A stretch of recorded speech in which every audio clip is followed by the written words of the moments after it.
Hi, I'm Nick Healy for Lville Eats, and today I'm talking with Mr. Giberson about the inner workings of the Irwin Dining Center, a place that somehow manages to feed an entire school 3 times a day.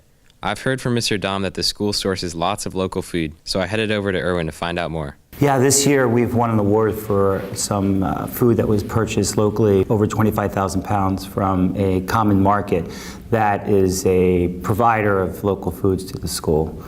We've been buying from them for the last 5 years. The foods that I can get from Common Market are mostly produce in the beginning, but slowly it has incorporated some proteins, meaning that we're able to get our yogurt from them currently, some cheese, and some of our poultry and beef. Buying locally has a huge impact on our environment besides the economical aspects, but locally we're going to reduce the amount of miles that the food has traveled, therefore reducing the carbon footprint.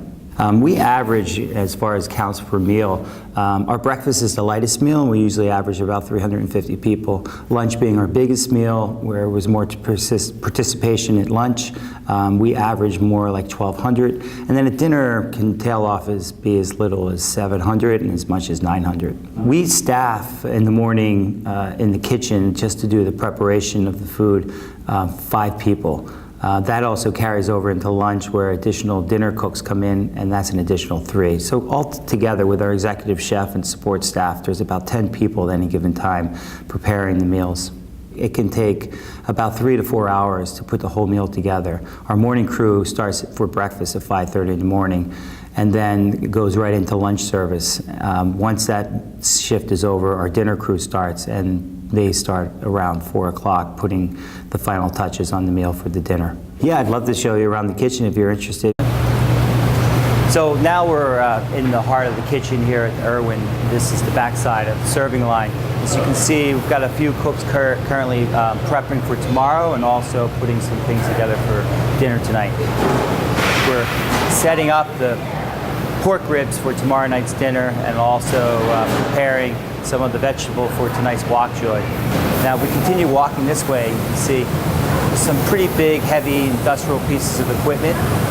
This is our steam line, our braziers, our soup kettles, which tonight we're cooking some pasta, and then the second one's usually only used in the morning when we start to make our soups.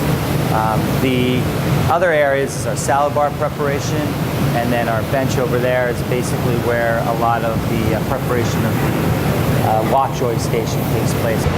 So all of our food comes from downstairs up here to be in preparation. This is our produce box. It's under preparation for tomorrow. All this is all the items that you can see for the salad bar. It's quite a bit of fruit. We're good. We're preparation for tonight and for tomorrow. You can see all of our melons come in whole. We slice them and get them ready in the pans and put them out for the next day. This is our freezer.